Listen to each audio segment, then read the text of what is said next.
अटक जेल के कैदी नंबर 804 इमरान अहमद खान न्याजी के जराइम की तफसील मुलाहिजा फरमाएं। पहला जुर्म, जिस मुल्क की गरीब लाचार अवाम के हजारों लोग माहाना कैंसर से मर जाते थे, उस कौम को चंदा जमा कर करके 3 कैंसर अस्पताल बना कर दिए जहां 70% लोगों का मुफ्त इलाज होता है। जुर्म नंबर 2, जब इसकी साबका अहलिया जमाइमा ने इसे कहा कि या मेरे साथ लंदन में ऐश की जिंदगी गुजारो या मुझे छोड़ दो, तो इसने पाकिस्तान को चुन लिया, बीवी को छोड़ दिया। यहाँ तक के लाखों पाउंड्स जो जमाइमा की दौलत से इसे मिलने थे, वो ये कहकर ठुकरा दिए कि मुझे इन पैसों की कोई जरूरत नहीं। तीसरा जुर्म, 40 सालों से एक दूसरे को सियासी इक्तदार बांटने वाले सियासतदानों को अवाम के सामने इसने एक्सपोज कर दिया।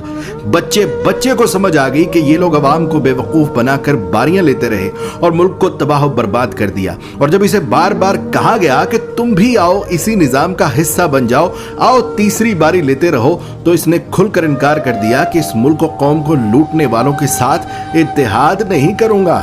चौथा जुर्म, इसने अपने इक्तदार के दौरान मुस्लिम दुनिया को इकट्ठा करने की जसारत की। हुर्मत रसूल सल्लल्लाहु अलैहि वसल्लम का मुकद्दमा आलमी बिरादरी के सामने रख दिया और दुनिया को मजबूर कर दिया कि वो हमारे नबी पाक सल्लल्लाहु अलैहि वसल्लम की शान में गुस्ताखी करने वालों को पागल करार दें, और इसकी तो करारदाद भी पास करवा ली। पांचवा जुर्म सुन लो, अपने इक्तदार के दौरान माल बनाने की बजाय गरीबों को 12-12 हजार रुपए देने शुरू कर दिए। हर खानदान को 10-10 लाख रुपए का मुफ्त इलाज करवाने के लिए सेहत कार्ड जारी कर दिए।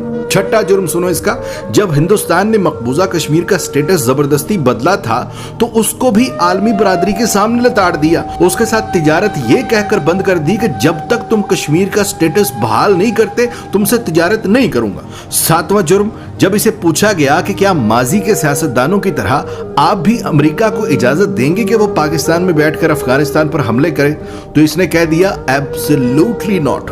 आठवां जुर्म, इस कैदी नंबर 804 इमरान अहमद खान न्याजी ने पाकिस्तान की तबाह बर्बाद हो चुकी कपड़े की इंडस्ट्री को दोबारा शुरू करने की जुर्रत की। यहां तक कि इतनी लूमें चला दी कि काम करने वाले कम पड़ गए और दुनिया जहान से पाकिस्तान में कपड़े के ऑर्डर आना शुरू हो गए। जुर्म नंबर 9, जब इसे इक्तदार से जबरदस्ती निकाल दिया, तब भी ये मुल्क छोड़कर भाग नहीं रहा था। हालांकि बार बार कहा गया कि चले जाओ यहां से, वरना अंजाम बुरा होगा, मगर इसने कहा कि कोई अपना घर भी छोड़कर कहीं जाता है और पाकिस्तान को ही अपना जीना मरना समझ लिया।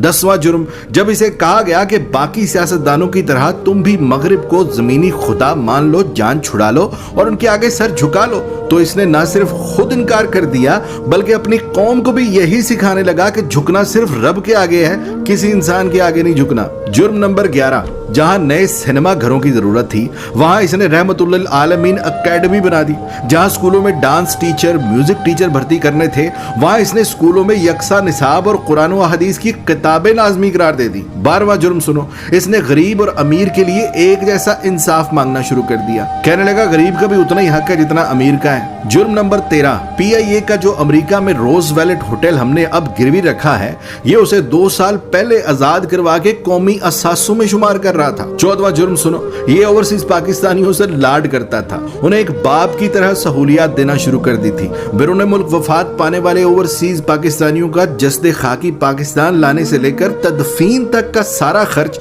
बैतुल माल से देने लगा। बैरून मुल्क जेलों में कैद पाकिस्तानियों को आजाद करा कर पाकिस्तान ला रहा था और यहाँ तक के ओवरसीज पाकिस्तानियों को वोट डालने का हक देने लगा था। जुर्म नंबर 15, इसने अपने हर उस साथी को छोड़ दिया जिसने करप्शन की। जहांगीर तरीन जैसे दोस्त को भी करप्शन का माल बनाने पर खुद से अलग कर दिया और ताहयात सियासत से नाअहल करवा दिया। कैदी नंबर 804 इमरान अहमद खान न्याजी के जराइम की तफसील बहुत लंबी है, लिहाजा बकिया जराइम सुनने के लिए दूसरी वीडियो मुलाहिजा फरमाएं।